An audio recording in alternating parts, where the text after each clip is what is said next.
Banned in 6 countries, cut by censors in 20 states, destroyed careers because the content was too disturbing. These are 10 film noir classics that went too dark and paid the price for it. Number 10, Kiss Tomorrow, Goodbye, 1950. In the bedroom. Where in the bedroom? Beats me. Cut that out, John. I don't want the coroner to find any bruises on these birds. I told you you'd go to... Gordon Douglas directed Kiss Tomorrow. Goodbye in 1950, starring James Cagney. Warner Brothers shelved it for months. Multiple states banned it. Britain refused to release it. The film is the most violent, nihilistic, morally corrupt noir ever made. And Cagney's darkest performance. A masterpiece America couldn't handle. Cagney plays Ralph Cotter, a psychotic criminal who escapes prison, kills a guard, starts a crime spree, beats his girlfriend, blackmails cops, murders anyone in his way. The film follows his rampage with no moral judgment. Ralph never reforms, never shows remorse, just gets more violent until he's finally killed. The production code objected to everything. Ralph is pure evil with no redeeming qualities. The cops are corrupt. The system is broken. Crime pays until the very end. The code demanded extensive changes. Douglas shot additional scenes. The code was approved reluctantly. Then, states started banning it anyway. Ohio banned it statewide.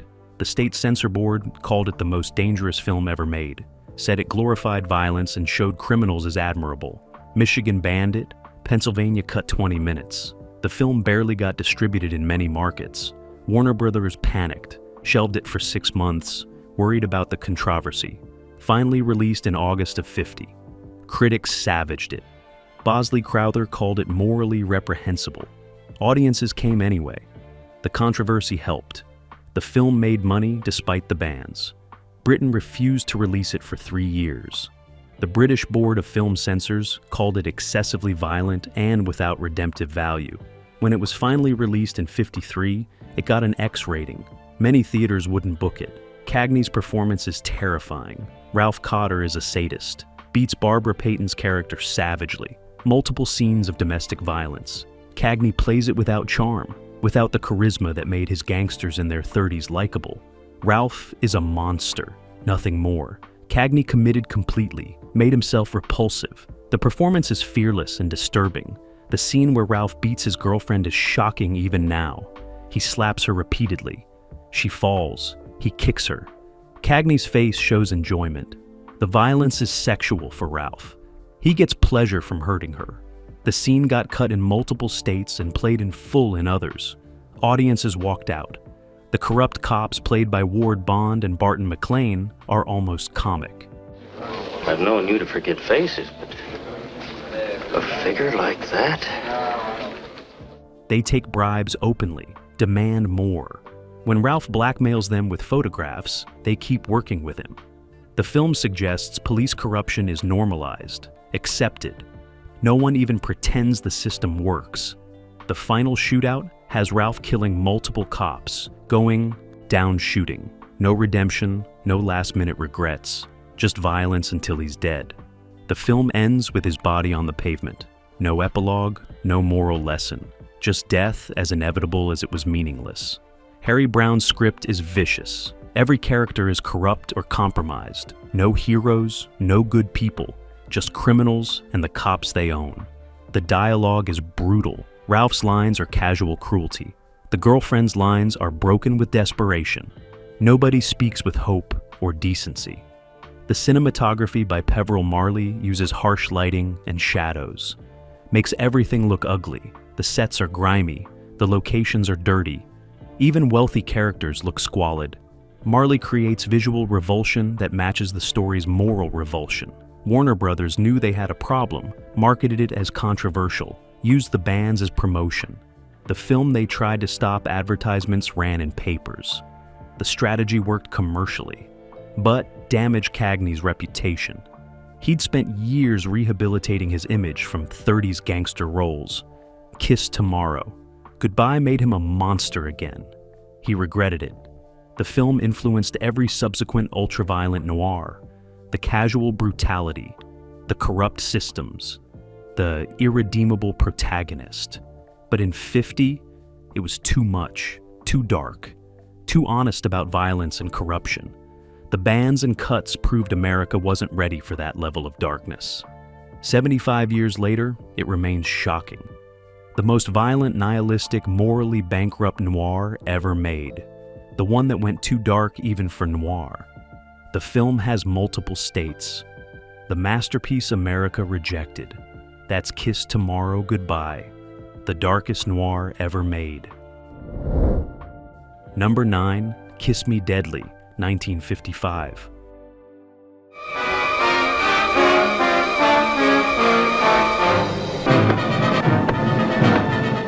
Robert Aldrich directed Kiss Me Deadly in '55 and created the most violent, nihilistic noir ever made to that point. Several countries banned it outright. American censors cut it into pieces. The film they couldn't kill became a cult classic. Ralph Meeker plays Mike Hammer, a sleazy private detective. He picks up a hitchhiker. She's running from something, gets killed. Mike investigates, finds a conspiracy involving nuclear material. Everyone he meets dies. The climax is apocalyptic. A woman opens a briefcase containing radioactive material, explodes, kills everyone, maybe ends the world. The production code demanded massive changes. The violence was too graphic. Mike Hammer was too immoral. The ending was too nihilistic. Aldrich cut some scenes, refused to change the ending. The code approved it reluctantly. Then, foreign censors stepped in. Britain banned it for 2 years. The British Board of Film Censors called it excessively violent and morally repugnant. France cut the torture scenes. Germany removed the ending entirely, showed Mike and his secretary escaping. The apocalypse cut completely. Australia banned it outright until 1963. The violence shocked 50s audiences. Mike tortures suspects, slams a man's hand in a desk drawer, breaks fingers, kicks people when they're down. Aldrich shot it without flinching, made Hammer a sadist, using detective work as an excuse for cruelty. No hero, just a violent man who enjoys hurting people. Ralph Meeker plays Hammer as completely immoral. Mickey Spillane's novels made Hammer brutal but righteous. Aldrich stripped the righteousness, made him sleazier, greedy, cruel. Meeker gives a fearless performance, makes Hammer repulsive. You can't root for him. You may sit down. One of the 2 officers here recalled the previous prowler call and brought it to my attention. Since there had been a prowler around the house before, it would perhaps be quite natural for your husband to be alarmed by the second one, wouldn't it? Can only watch him destroy everything he touches. The women in the film are doomed. The hitchhiker dies horribly, tortured off screen. Her screams were heard over a dark screen. Mike's secretary, played by Maxine Cooper, tries to save him, gets shot, dies in the apocalyptic ending. Aldrich suggested women pay for men's violence, that noir femme fatales and good girls alike die because of male cruelty. The nuclear briefcase is the MacGuffin, but also the point. Everyone wants it. Nobody understands it. When it opens, atomic fire consumes everything. Aldrich made a film about nuclear anxiety, about America's power to destroy the world, made it literal. The ending suggests we're all doomed. That curiosity and greed will kill us all. United Artists cut the ending for many markets, showed Mike and Velda escaping before the explosion, made it survivable. Aldrich's version suggests they die, that everyone dies. The apocalypse unfolds as the camera pulls back over the ocean. The studio version is less nihilistic, also less honest. Critics hated it in '55, called it disgusting, fascist, morally bankrupt. The French New Wave loved it. Godard and Truffaut wrote about it reverently, called it essential noir. The critical split defined the film. Americans saw exploitation. Europeans saw art. Both were right. The film cost $410,000, made small returns in America, did better in Europe, where it wasn't banned, became influential immediately. Every violent noir that followed owed something to Kiss Me Deadly, the casual brutality, the moral void, the apocalyptic ending. Aldrich showed how dark noir could go. The restoration in the 90s revealed the whole ending. For decades, most prints ended with the escape. The apocalypse was missing. When it got restored, modern audiences finally saw Aldrich's complete vision. The world is ending because of human greed and violence. That's noir taken to its logical conclusion. And 50s audiences couldn't handle it. Number 8. The Big Heat, 1953. You came here to my home about a murder? Get rid of him. Fritz Lang directed The Big Heat in '53 and showed violence against women so explicitly that censors worldwide demanded cuts. The film survived, but barely. Glenn Ford plays Dave Banyan, a detective investigating a suicide, discovers massive police corruption. The mob runs the city. Cops are on the take. Banyan's wife gets car bombed, killed by a bomb meant for him. Banyan goes rogue, hunts the gangsters who killed her, gets help from a gangster's maul. Played by Gloria Graham, she dies helping him. Banyan gets revenge but loses everything. The scene that caused the most problems is infamous. Lee Marvin plays a sadistic gangster named Vince Stone. His girlfriend Debbie, played by Gloria Graham, talks back. Vince throws scalding hot coffee in her face. We see her scream, see the burns, see her face destroyed. It's brutal and shocking even now. In '53, it was unprecedented. The production code demanded the scene be cut entirely. Lang refused, argued it was essential to the plot, showed the true nature of the villains. The code insisted on cuts. Lang reshot it, didn't show the moment of contact, just the throw and the aftermath. The code was approved reluctantly. Britain cut the coffee throwing scene completely, replaced it with a fade to black. Australia cut it. France kept it, but raised the age rating. The violence against Debbie was too explicit for many countries. Even implied it was too much. The film's depiction of police corruption went further than most noirs dared. Banyan discovers cops at every level taking money. The police commissioner is in the mob's pocket. Detectives kill for gangsters. The entire system is rotten. Lang suggested reform was impossible. That corruption was total. Glenn Ford plays Banyan's rage with frightening intensity. He's not a noir anti-hero. He's a good man destroyed by loss and turned into something violent and single-minded. Ford makes the transformation believable. You watch a decent person become brutal. The system and grief were breaking him equally. Gloria Graham's performance as Debbie is heartbreaking. She's a gangster's mole, stays because of money and security, gets disfigured for showing independence, helps Banyan because she has nothing left to lose. Graham plays her with sad wisdom. Debbie knows the world is cruel, helps Banyan anyway, dies for it. The performance is generous and tragic. The climax has Debbie throw scalding coffee in Vince's face. Revenge for what he did to her. Lang shoots it identically. Same angle, same action. The symmetry makes a point. Violence begets violence. Cruelty answered with cruelty. No winners, just scared of people destroying each other. Columbia released it in October of '53. Critics praised it. Audiences came. The film made good money despite the controversy.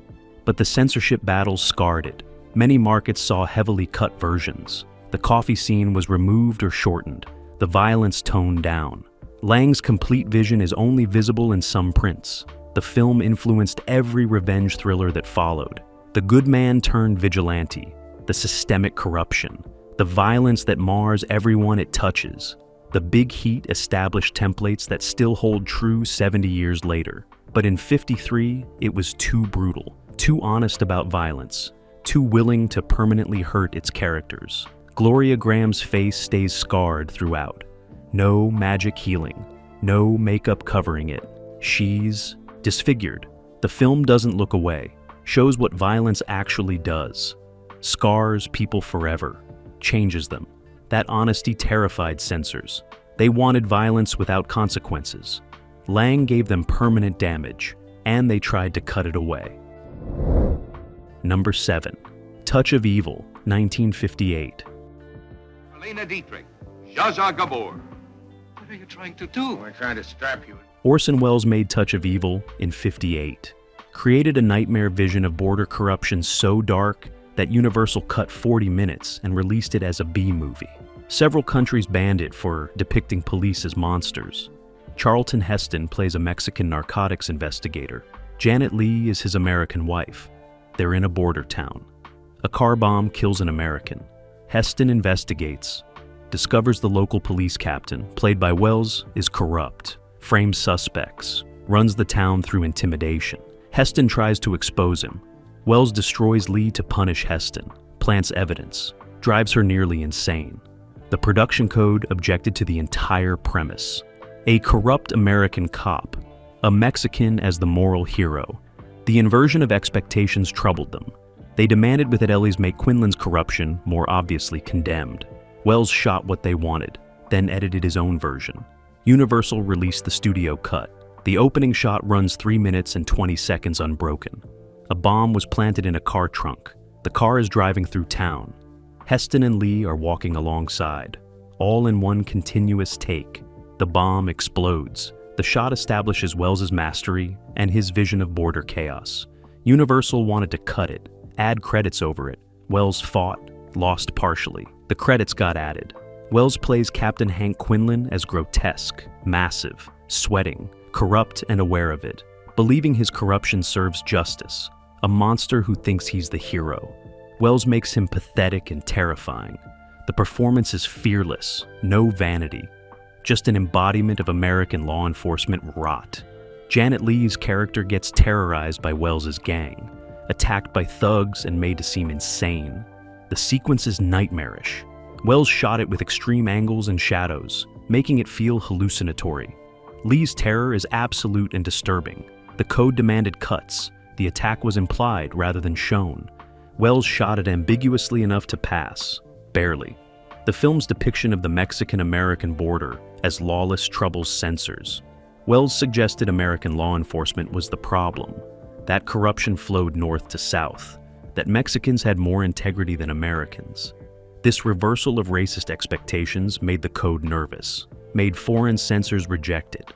Mexico banned it for 6 months, objected to the portrayal of the border as violent. Spain banned it for depicting police corruption. Britain cut several scenes of violence and drug use. The film played in cut versions across Europe and Latin America. Universal had no faith in it. Opened it as the bottom half of double bills, paired it with a teen comedy, and spent nothing promoting it. The studio considered it an embarrassment. Welles's reputation for going over budget and losing control preceded him. Touch of Evil confirmed their prejudices despite being made on time and on budget. Critics were mixed. American reviewers called it overcooked, too stylized. The French loved it. Cahiers du Cinéma called it a masterpiece. The critical split mirrored Kiss Me Deadly. Americans saw excess. Europeans saw genius. The film died commercially, made minimal money. Welles's Hollywood career died with it. He wouldn't direct in America again for years.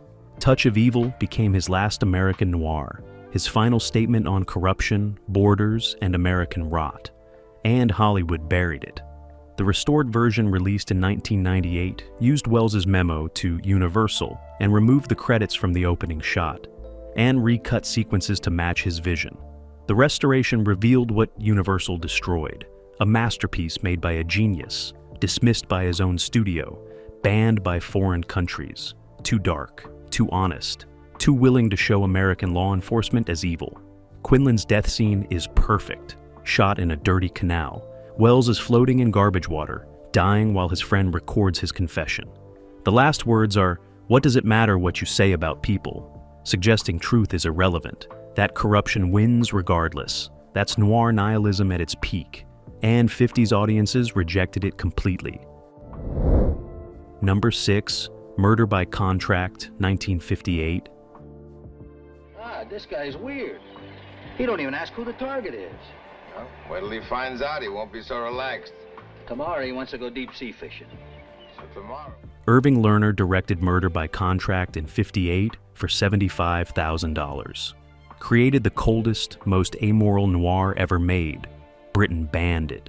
The Legion of Decency condemned it. The film survived as a cult classic that influenced Scorsese and later directors. Vince Edwards plays Claude, a contract killer. The film follows his methodical approach to murder. He takes a job, plans it carefully, executes it efficiently. No remorse, no emotion, just work. The final job is killing a woman. Claude has never killed a woman before. Hesitates. He killed himself. The production code hated it. Claude has no morality, shows no guilt. The film doesn't condemn him until the very end. For most of the runtime, he's the protagonist, efficient, professional, almost admirable. The code demanded extensive changes. Lerner shot the required scenes, released it with minimal code approval. The film's coldness disturbed audiences. Claude discusses murder like carpentry, a job requiring skill and planning. Edwards plays him with flat effect. No passion, no rage, just professionalism. It's terrifying because it's so ordinary. Murder as labor, killing as a career, no emotion involved. The British Board of Film Censors banned it outright, called it morally reprehensible, argued it glamorized murder, showed killing without consequences until the end. The ban lasted 3 years. The film was finally released in '61 with an X rating. The Catholic Legion of Decency gave it a condemned rating, the worst possible, urged Catholics not to see it. Many theaters refused to book condemned films. Murder by Contract played small circuits. Art houses barely got distributed. The dialogue is sparse and cold. Claude is explaining his philosophy. The difference between a live person and a dead person is the mind. Everything comes from the mind, and my mind is as good as theirs. He's rationalizing murder through logic and removing humanity from the equation. It's sociopathic reasoning presented without judgment. The film's budget limitations became strengths. Lerner shot it in 2 weeks, used natural locations, minimal crew. The rawness makes it feel documentary, watching actual murders planned and executed. The cheap production values create unsettling realism. The jazz score by Perry Botkin is minimal and cool, matching Claude's emotional state. No dramatic orchestration, just quiet guitar and bass, creating mood without judgment. The music doesn't tell you how to feel, leaves you alone with Claude's actions. The scene where Claude stalks his female target is extended and uncomfortable. He watches her apartment, studies her routine, plays out scenarios. When he finally confronts her, he can't do it. Can't kill a woman face to face. His hesitation gets him killed. The film suggests even a professional killer has limits, but only for women. The sexism embedded in the revelation troubled critics. Columbia Pictures distributed it reluctantly, dumped it with no promotion. The film made almost nothing, played for a few weeks and disappeared, found its audience on television and later on home video. Directors discovered it. Scorsese has cited it repeatedly as influential. The Coen brothers studied it. The coldness and minimalism influenced their own work.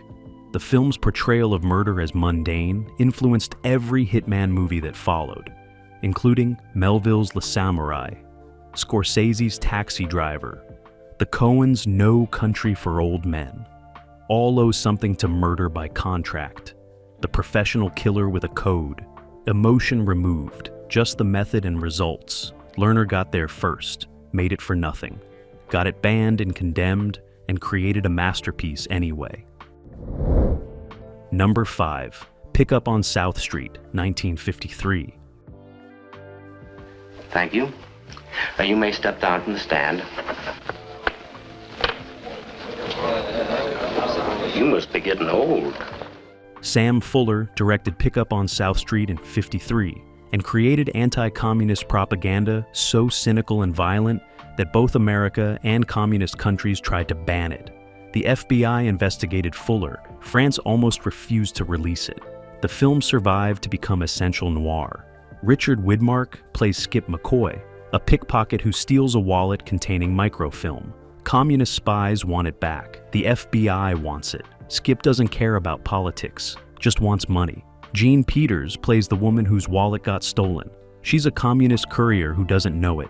Thelma Ritter plays an informant. Everyone uses everyone. Nobody's heroic. The production code approved it because it was anti-communist. Anything criticizing communism got a pass during the Red Scare. But the FBI objected. Skip McCoy is a criminal who doesn't care about America, uses national security for personal profit. The FBI wanted Fuller to make Skip patriotic. Fuller refused, made him amoral and greedy. The FBI investigated Fuller's background, tried to prove he was a communist sympathizer, found nothing. Fox released it in June of '53. Domestically, it played fine. Anti-communist themes helped, but foreign markets rejected it. France demanded Fuller cut all references to communism, said DBID French audiences wouldn't accept American propaganda. Fuller recut it, made the villains drug dealers instead of communists. France released that version. East Germany and the Soviet Union banned it entirely, called it capitalist propaganda.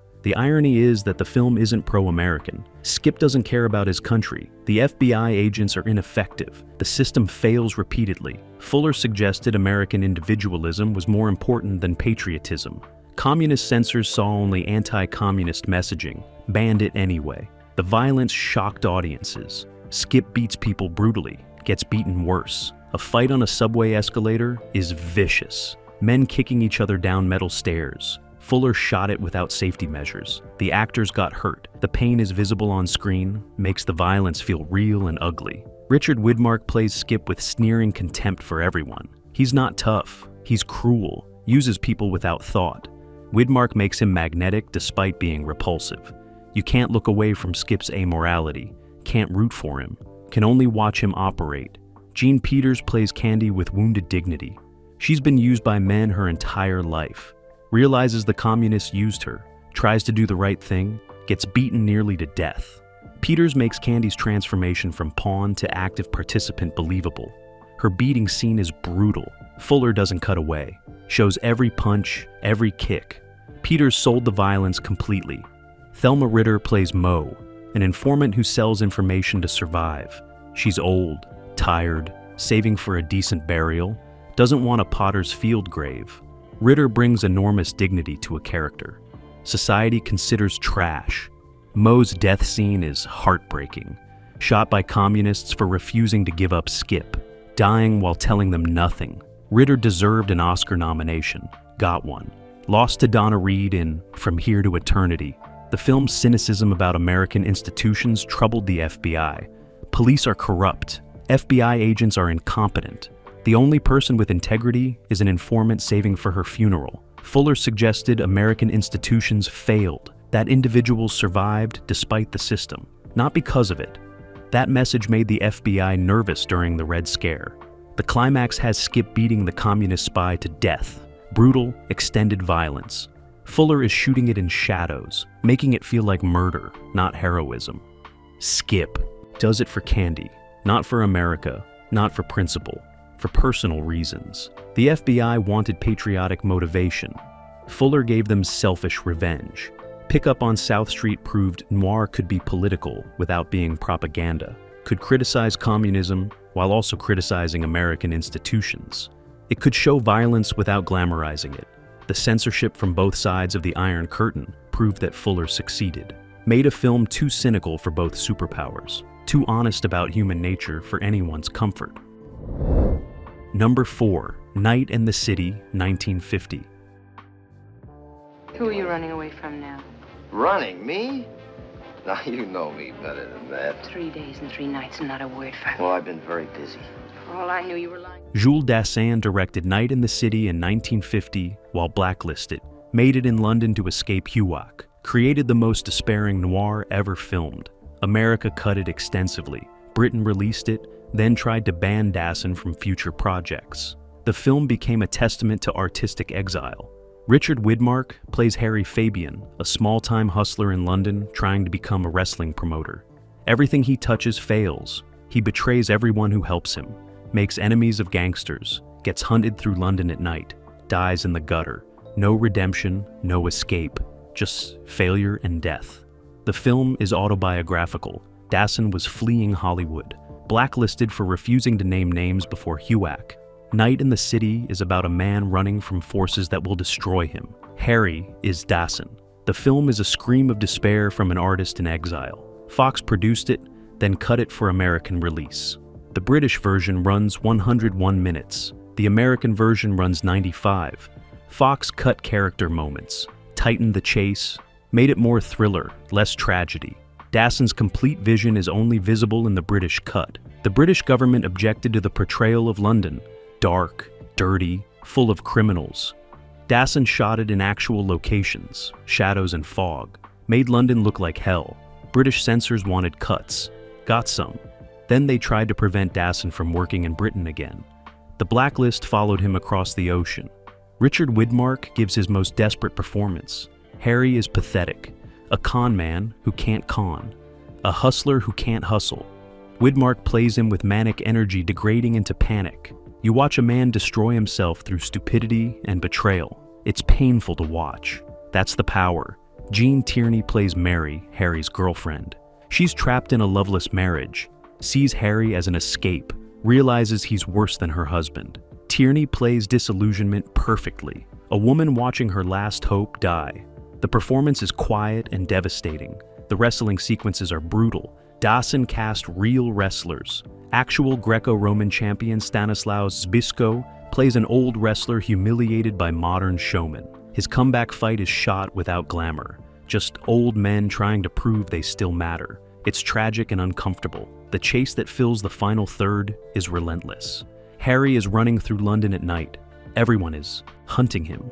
Gangsters, police, his own associates. Dawson shoots it like a nightmare. Shadows everywhere. No safe spaces.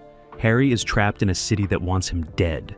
The ending is pure despair. Harry reaches the Thames, nowhere left to run, strangled by a wrestler he betrayed, dies on the riverbank. Mary watches from a bridge, does nothing, can't save him, doesn't want to. The final image is Harry's corpse floating in the Thames while London wakes up. Life continues. Harry has forgotten already. Fox's American cut softened nothing, just removed context. The British cut makes Harry more sympathetic, shows why he's desperate. The American cut makes him more obviously pathetic. Both versions are despairing, just different shades of darkness. Critics praised it in 50. Bosley Crowther called it gripping. British critics recognized Dawson's mastery, but audiences stayed away. The subject matter was too dark. A man failing and dying held no appeal. The film died commercially. Dawson wouldn't work in America again for years.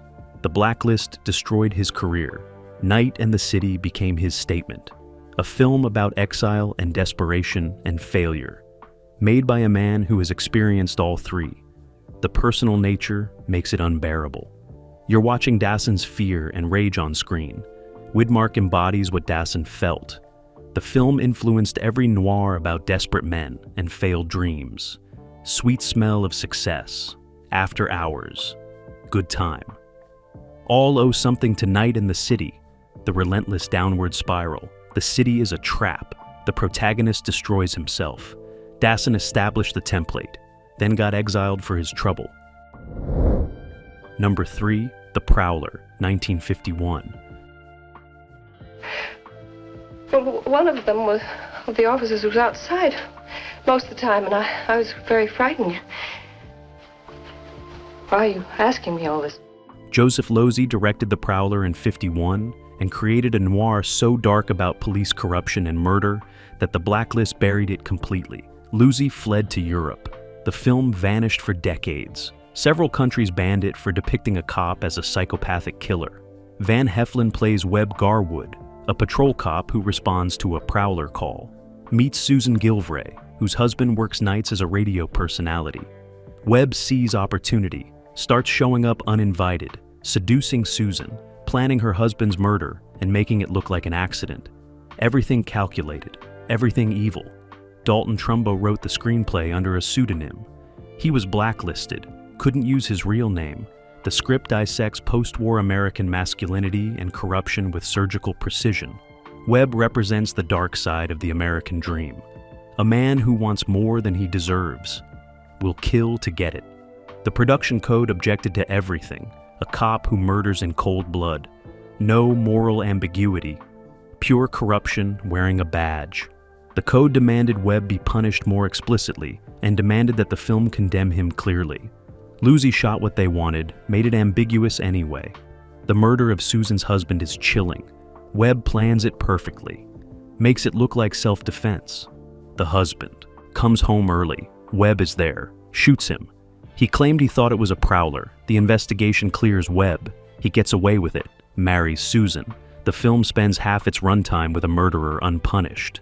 Van Heflin plays Webb as a monster who believes he deserves everything he takes. No conscience, no remorse, just ambition and desire. Heflin made Webb terrifying because he thinks he's the hero, believes Susan wants him, believes he earned her. The delusion is absolute. Evelyn Keyes plays Susan with devastating vulnerability. She's trapped by circumstance, lonely, seduced by a psychopath. Keyes understood that Susan wasn't naive. She's desperate, human. By the time she realizes Webb killed her husband, she's pregnant and trapped. Keyes plays the horror of her situation perfectly. The ending destroys everything. Webb and Susan hide in a ghost town. She goes into labor. Webb delivers the baby in an abandoned building. The police arrive. Webb runs, gets shot, dies in Susan's arms while their newborn cries. No redemption, no escape, just consequences. United Artists distributed it in May of '51. Lucy would be blacklisted within months and forced to flee to Europe. The film became collateral damage. Distributors didn't want to touch anything associated with suspected communists. The Prowler disappeared from theaters almost immediately.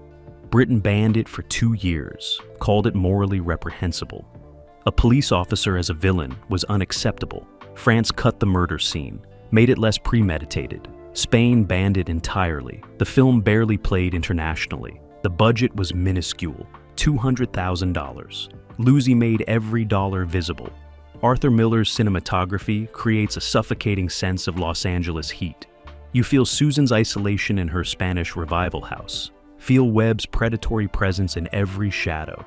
The craft elevated cheap production to art. Critics who saw it praised the performances. Variety called it gripping. But the blacklist tainted everything. The film played for a few weeks and then vanished. Lucy never publicly discussed it after fleeing. The role was too dark, too close to his own persecution. A predator in a uniform is destroying an innocent woman. Lucy understood that metaphor personally. The Criterion Collection restored it in 2007, gave it proper distribution, but 56 years of obscurity had erased it from film history. Most noir fans still don't know it exists. A masterpiece about police corruption and masculine entitlement, made by artists the government destroyed, banned by multiple countries, and lost for decades. The Prowler is essential noir that history tried to erase. Number 2, Force of Evil, 1948. Yes.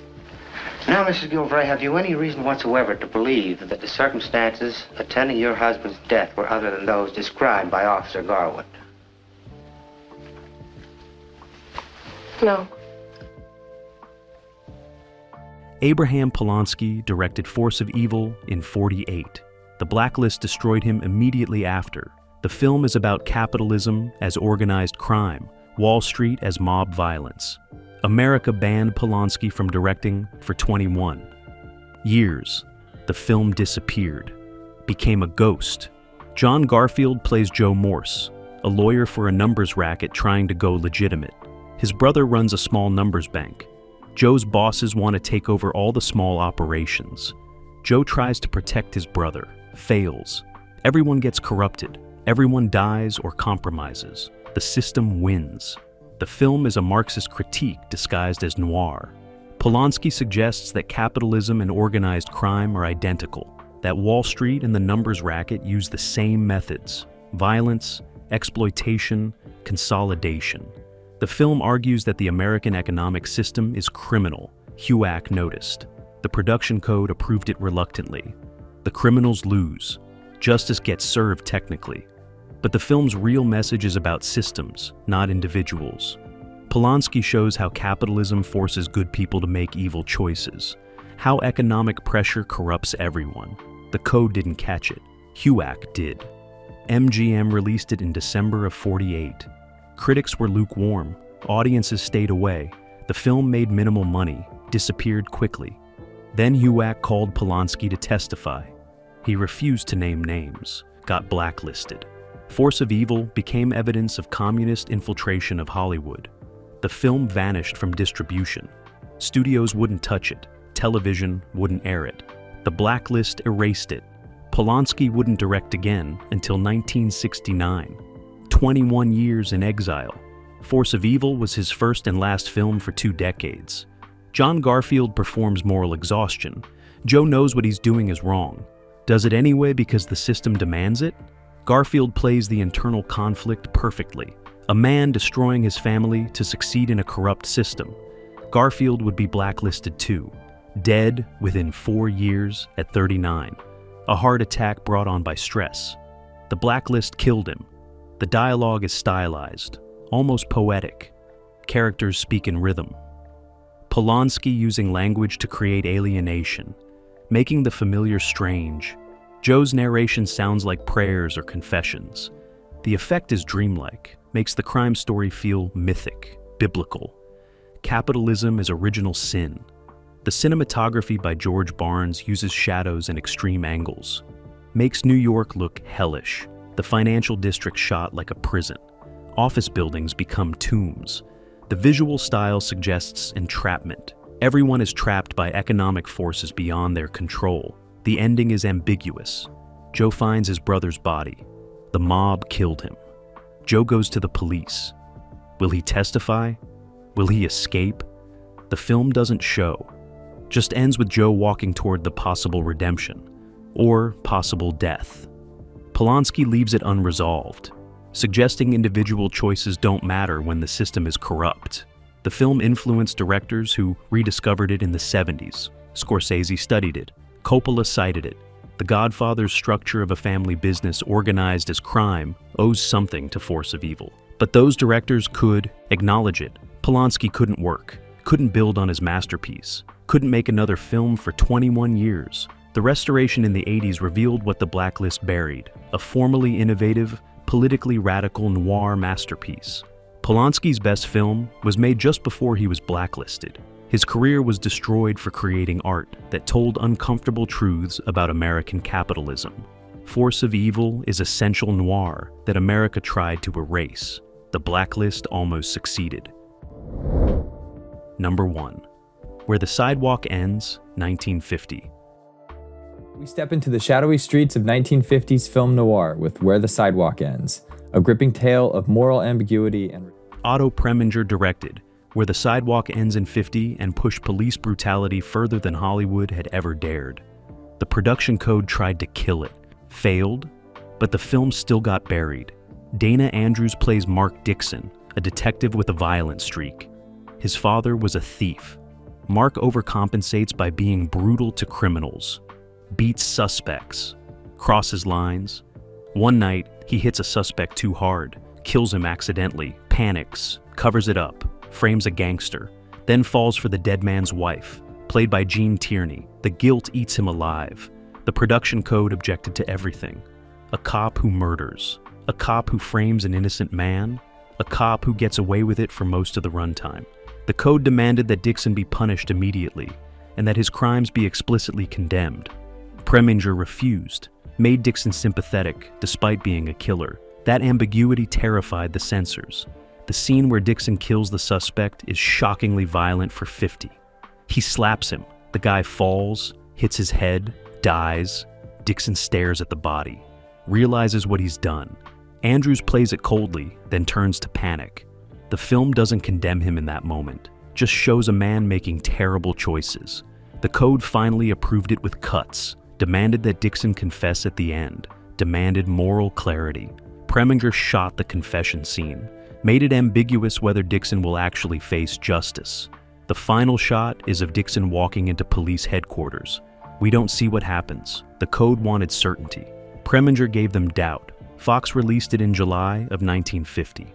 Critics praised Andrews' performance. Bosley Crowther at the New York Times called it gripping, but audiences stayed away.